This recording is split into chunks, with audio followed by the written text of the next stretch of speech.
अंधकार में गिरी नारी बहुत समय पहले की बात है।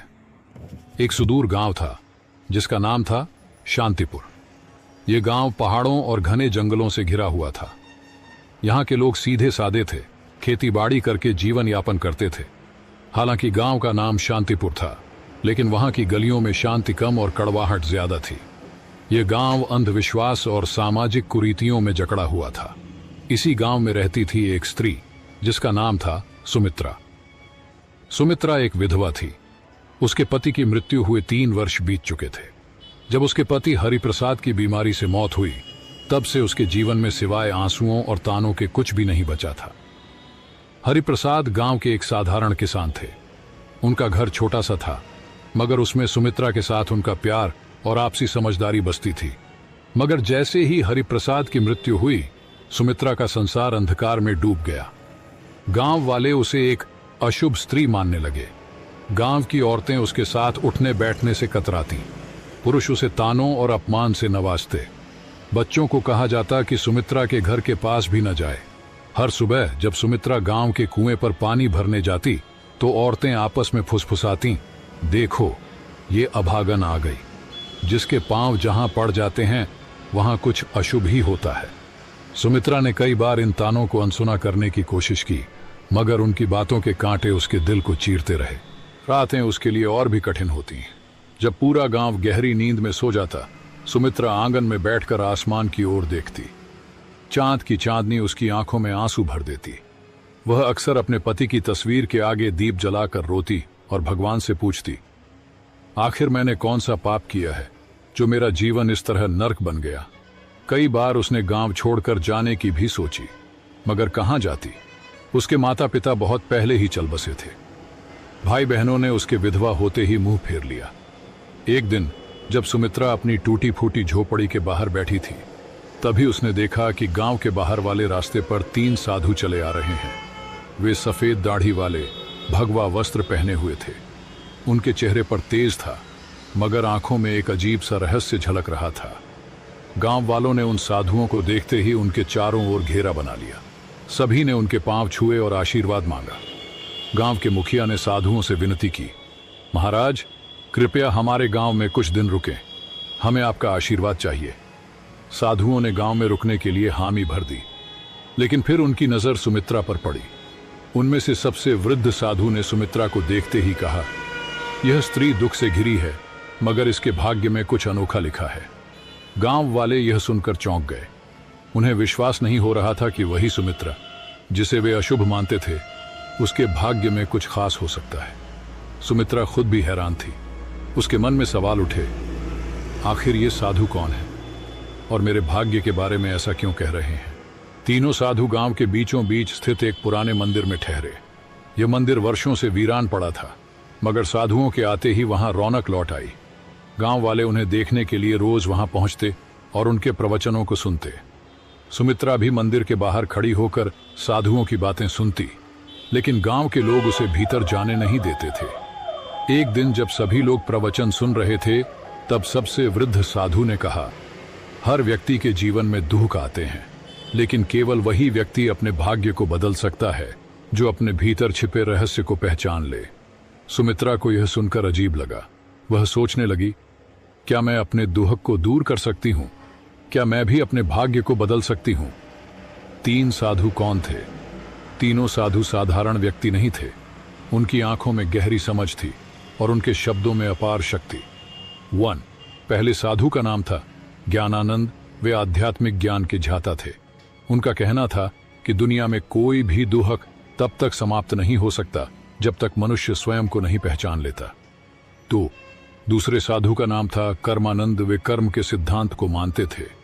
उनका कहना था कि भाग्य से बड़ा केवल कर्म होता है। यदि किसी का जीवन अंधकारमय है, तो उसे केवल अपने कर्मों से ही रोशनी में बदला जा सकता है। 3 तीसरे साधु का नाम था ध्यानानंद। वे साधना और ध्यान के मार्ग पर चलते थे। उनका कहना था कि आत्मा को शांत करके, मन को नियंत्रित करके कोई भी व्यक्ति अपने दुखों से मुक्ति पा सकता है। रात के समय जब गांव वाले अपने घर चले गए, तो सुमित्रा मंदिर के पास आई। उसे विश्वास नहीं हो रहा था कि तीनों साधु सच में उससे मिलना चाहते हैं। जैसे ही वह मंदिर के अंदर पहुंची, तीनों साधु उसकी ओर देखने लगे। कुछ देर तक कोई कुछ नहीं बोला। फिर ज्ञानानंद बोले, तुम हमें क्यों ढूंढ रही हो पुत्री? सुमित्रा कांपते हुए बोली, मुझे कुछ समझ नहीं आता। मैं बस यह जानना चाहती हूं कि मेरे जीवन में इतना दुहक क्यों है। मैंने किसी का क्या बिगाड़ा है? तीनों साधु मुस्कुराए। कर्मानंद ने कहा, दुनिया में कोई भी दुख बिना कारण नहीं आता। तुमने अपने पूर्व जन्मों में जो किया है उसका ही परिणाम तुम्हें इस जन्म में मिला है। लेकिन घबराओ मत, क्योंकि हर कर्म को नए कर्मों से बदला जा सकता है। सुमित्रा ने आंखें भरते हुए पूछा, क्या मैं अपना भाग्य बदल सकती हूं? ध्यानानंद ने धीरे से उत्तर दिया, हाँ, लेकिन उसके लिए तुम्हें परीक्षा देनी होगी। क्या तुम तैयार हो? सुमित्रा ने बिना कुछ सोचे जवाब दिया, मैं तैयार हूं। तीनों साधु एक दूसरे की ओर देखने लगे। यह देखकर ऐसा लग रहा था जैसे वे किसी रहस्य को जानते हों। ज्ञानानंद ने कहा, तो फिर कल सूरज उगने से पहले तुम जंगल के पास वाले पीपल के पेड़ के नीचे आओ। वहां से तुम्हारी यात्रा शुरू होगी। सुमित्रा को कुछ समझ नहीं आया, मगर उसने सिर हिलाकर हामी भर दी। गांव में फैली अफवाह अगले दिन गांव में यह खबर आग की तरह फैल गई कि तीनों साधुओं ने सुमित्रा को जंगल में बुलाया है। गांव के लोग आपस में चर्चा करने लगे, क्या ये साधु इसे कोई वरदान देने वाले हैं या फिर इसे श्राप मिलेगा? गांव की कुछ औरतें आपस में फुसफुसाने लगीं, कहीं ये साधु हमें धोखा तो नहीं दे रहे। लेकिन सुमित्रा को इन बातों से कोई फर्क नहीं पड़ा। उसे केवल इस बात की चिंता थी कि आखिर जंगल में उसके साथ क्या होने वाला है। उस रात सुमित्रा सो नहीं सकी। वह बार बार सोच रही थी, क्या सच में कोई मेरी मदद कर सकता है या यह भी सिर्फ एक और छलावा है? लेकिन अब वह ठान चुकी थी कि चाहे कुछ भी हो जाए, वह अगले दिन सूरज उगने से पहले जंगल के पास जाएगी। ये खड़े थे, वे गहरी तपस्या में लीन थे। उनके चारों ओर एक अद्भुत शांति फैली हुई थी। सुमित्रा ने हाथ जोड़कर प्रणाम किया और कहा, मैं आ गई हूं महाराज, अब मुझे बताइए कि मेरी परीक्षा क्या है? ज्ञानानंद ने आंखें खोलीं और बोले, यह संसार एक भ्रम है पुत्री। जो इसे समझ लेता है वही अपने भाग्य को बदल सकता है। लेकिन इससे पहले कि हम तुम्हें ज्ञान दें, तुम्हें अपनी परीक्षा देनी होगी। कर्मानंद ने कहा, हम तुम्हें इस जंगल में छोड़ रहे हैं। तुम्हें रात भर अकेले यहीं रहना होगा। ये जंगल बहुत रहस्यमयी है। यहाँ जंगली जानवर भी हैं और अदृश्य शक्तियां भी। लेकिन अगर तुमने अपना डर छोड़ दिया तो तुम पहली परीक्षा पास कर जाओगी। सुमित्रा को यह सुनकर झटका लगा। रात भर अकेले जंगल में वह डर गई थी, लेकिन उसने अपने भीतर हिम्मत जुटाई और कहा, मैं तैयार हूं। तीनों साधु मुस्कुराए और बोले, हम कल सुबह सूरज उगने के बाद यहां आएंगे। तब तक तुम्हें अकेले रहना होगा। इतना कहकर तीनों साधु जंगल के दूसरे छोर की ओर चले गए और सुमित्रा अकेली रह गई। शाम ढलते ही जंगल में अंधेरा छाने लगा। चारों ओर अजीब अजीब सी आवाजें आने लगीं। दूर किसी पेड़ पर उल्लू बोल रहा था। झाड़ियों में कुछ सरसराने की आवाजें आ रही थीं। सुमित्रा ने अपने दिल को संभाला और एक पेड़ के नीचे बैठ गई। लेकिन जैसे ही रात गहराने लगी, भय भी बढ़ने लगा। अचानक उसे लगा कि कोई परछाई उसकी ओर बढ़ रही है। उसका दिल जोर जोर से धड़कने लगा। क्या यह कोई जंगली जानवर है या कोई भूत? लेकिन तभी उसे साधुओं की बात याद आई। अगर तुमने अपना डर छोड़ दिया तो तुम पहली परीक्षा पास कर जाओगी। उसने अपनी आंखें बंद की, गहरी सांस ली और खुद से कहा, मुझे डरना नहीं चाहिए। मैं यहां अकेली नहीं हूं, मेरे साथ भगवान है। जैसे ही उसने यह सोचा, वह परछाई धीरे धीरे गायब हो गई। रात भर वह इसी तरह अपने डर से लड़ती रही। कभी कोई आवाज सुनाई देती, कभी अजीब सा कंपन महसूस होता, लेकिन उसने खुद को शांत रखा और हिम्मत नहीं हारी। सुबह की पहली किरण और सफलता जैसे ही सूरज की पहली किरण जंगल में पड़ी, सुमित्रा ने राहत की सांस ली। थोड़ी देर बाद तीनों साधु वहां पहुंचे और देखा कि सुमित्रा मुस्कुरा रही है। ज्ञानानंद बोले, पुत्री, तुमने अपनी पहली परीक्षा पास कर ली। तुमने डर को जीत लिया। अब तुम्हारे जीवन में बड़ा बदलाव आने वाला है। सुमित्रा की आंखों में आशा की चमक थी। वह समझ गई थी कि डर केवल हमारे मन में होता है और जब हम उसका सामना करते हैं तो वह खुद ही समाप्त हो जाता है। सुमित्रा की पहली जीत जंगल में भय से भरी रात बिताने के बाद सुमित्रा की आंखों में अब डर की जगह आत्मविश्वास था। जब सूरज की पहली किरणें जंगल की शाखाओं से छनकर उसके चेहरे पर पड़ीं, तो उसने महसूस किया कि वह पहले से कहीं अधिक शांत और मजबूत हो चुकी थी। तीनों साधु मुस्कुरा रहे थे। ज्ञानानंद बोले, पुत्री, तुमने पहली परीक्षा पास कर ली, अब तुम तैयार हो दूसरी परीक्षा के लिए। सुमित्रा ने विनम्रता से सिर झुकाया और कहा, मैं तैयार हूं महाराज। 3 साधुओं का रहस्य। तीनों साधु सुमित्रा को लेकर एक पहाड़ी के ऊपर बने एक पुराने मंदिर में गए। यह मंदिर देखने में साधारण था, लेकिन वहां एक अजीब सी ऊर्जा महसूस हो रही थी। जैसे ही सुमित्रा ने मंदिर के द्वार पर कदम रखा, उसे अपने शरीर में एक हल्की कंपन महसूस हुई। तभी ध्यानानंद ने कहा, अब समय आ गया है कि हम तुम्हें अपने वास्तविक स्वरूप के बारे में बताएं। सुमित्रा चौंक गई। आपका वास्तविक स्वरूप? ज्ञानानंद ने अपनी आंखें बंद की और अचानक उनके शरीर से एक तेज प्रकाश निकलने लगा। उसी क्षण कर्मानंद और ध्यानानंद भी प्रकाश से घिर गए। कुछ ही क्षणों में उनके सामने साधारण मनुष्यों के बजाय 3 दिव्य प्राणियों की आकृतियां खड़ी थीं। वे देवता थे। सुमित्रा विस्मय से देखती रह गई। वह कुछ कह ही नहीं पाई। कर्मानंद बोले, हम साधारण साधु नहीं हैं पुत्री। हम तीनों ब्रह्मा, विष्णु और महेश के दूत हैं और इस पृथ्वी पर कुछ विशेष उद्देश्यों के लिए आए हैं। ध्यानानंद आगे बोले, हमें आदेश मिला था कि हम किसी ऐसे व्यक्ति की परीक्षा लें जो सच्चे मन से अपने भाग्य को बदलना चाहता हो, और हमने तुम्हें चुना। सुमित्रा की आंखों में आंसू आ गए। उसे अब समझ में आ रहा था कि ये साधु कोई आम संत नहीं थे। दूसरी परीक्षा, त्याग और समर्पण। ज्ञानानंद ने कहा, तुमने डर पर विजय पा ली, लेकिन अब तुम्हें एक और परीक्षा देनी होगी, त्याग की परीक्षा। सुमित्रा ने पूछा, क्या त्याग करना होगा?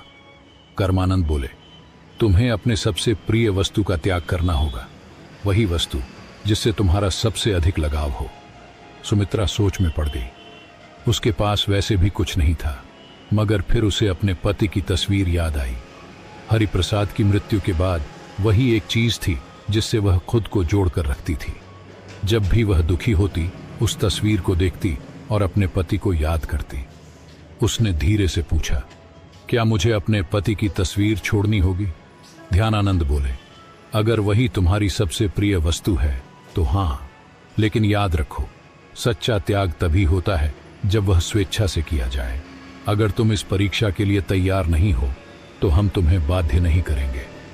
सुमित्रा के मन में संघर्ष शुरू हो गया। क्या वह अपने पति की अंतिम निशानी को छोड़ सकती है? उसने कुछ देर सोचा और फिर कहा, अगर मेरे जीवन को बदलने के लिए यह आवश्यक है तो मैं तैयार हूं। तीनों साधु मुस्कुरा उठे। तो जाओ और अपनी सबसे प्रिय वस्तु को गांव के तालाब में प्रवाहित कर दो। त्याग का क्षण। सुमित्रा गांव वापस आई और अपनी झोपड़ी में गई। वहां एक पुराने संदूक में वह तस्वीर रखी हुई थी। उसने कांपते हाथों से उसे उठाया और तालाब की ओर चल पड़ी। गांव के कुछ लोग उसे ऐसा करते देख रहे थे।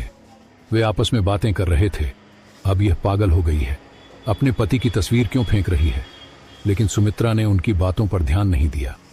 उसने धीरे से तस्वीर को पानी में प्रवाहित कर दिया। जैसे ही तस्वीर पानी में डूबी, उसे महसूस हुआ कि उसके दिल का सारा भार भी पानी में समा गया है। अब वह हल्का महसूस कर रही थी। दूसरी परीक्षा सफल। जैसे ही वह वापस जंगल में पहुंची, तीनों साधु वहां खड़े थे। ज्ञानानंद बोले, पुत्री, तुमने त्याग की परीक्षा भी पास कर ली। अब तुम उस बंधन से मुक्त हो चुकी हो जो तुम्हें अतीत से जोड़कर रखता था। सुमित्रा को अब सच में लगने लगा कि उसका जीवन बदल रहा है। ध्यानानंद बोले, अब तुम्हारी अंतिम और सबसे कठिन परीक्षा बाकी है। सुमित्रा ने सिर झुका लिया। मैं तैयार हूं महाराज। तीसरी और सबसे कठिन परीक्षा। सुमित्रा ने भय और त्याग की परीक्षा पास कर ली थी। अब वह पहले से कहीं अधिक मजबूत और आत्मविश्वासी महसूस कर रही थी, लेकिन उसे नहीं पता था कि उसकी सबसे कठिन परीक्षा अभी बाकी थी। तीनों साधु मंदिर के भीतर खड़े थे। जब सुमित्रा वहां पहुंची तो ज्ञानानंद ने गंभीर स्वर में कहा, पुत्री, अब तुम्हारी अंतिम परीक्षा का समय आ गया है। सुमित्रा ने सिर झुकाकर कहा, मैं तैयार हूं महाराज। ध्यानानंद बोले, यह परीक्षा तुम्हारी आत्मा की परीक्षा है। तुम्हें यह सिद्ध करना होगा कि तुम केवल अपने लिए नहीं बल्कि दूसरों के लिए भी जी सकती हो। सुमित्रा ने आश्चर्य से पूछा, मुझे क्या करना होगा? कर्मानंद ने कहा, गांव में एक वृद्ध महिला रहती है। जिसका कोई सहारा नहीं है। वह भूखी और बीमार है। तुम्हें अपना सारा भोजन और अपनी झोपड़ी उसे देनी होगी, और फिर तुम्हें जंगल में जाकर 7 दिन तक ध्यान करना होगा, बिना भोजन और पानी के। यह सुनकर सुमित्रा स्तब्ध रह गई। अपना घर और भोजन छोड़ दूं और फिर 7 दिन बिना कुछ खाए पिए ध्यान करूं? यह परीक्षा किसी भी अन्य परीक्षा से अधिक कठिन थी। मन का संघर्ष। सुमित्रा की आंखों के सामने उसकी झोपड़ी का दृश्य आ गया। यह घर उसका अंतिम सहारा था। अगर उसने इसे छोड़ दिया तो वह कहां जाएगी? लेकिन फिर उसे साधुओं की बातें याद आईं। अगर तुमने यह परीक्षा पास कर ली तो तुम्हारा जीवन पूरी तरह बदल जाएगा। सुमित्रा ने अपने भीतर झांका और फैसला किया, ठीक है महाराज, मैं यह करने के लिए तैयार हूं। सब कुछ छोड़ना सुमित्रा गांव लौटी और अपनी झोपड़ी उस वृद्ध महिला को दे दी। उसने अपने बचे खुचे भोजन को भी उसे सौंप दिया। गांव के लोग यह देखकर हैरान थे। ये क्या कर रही है?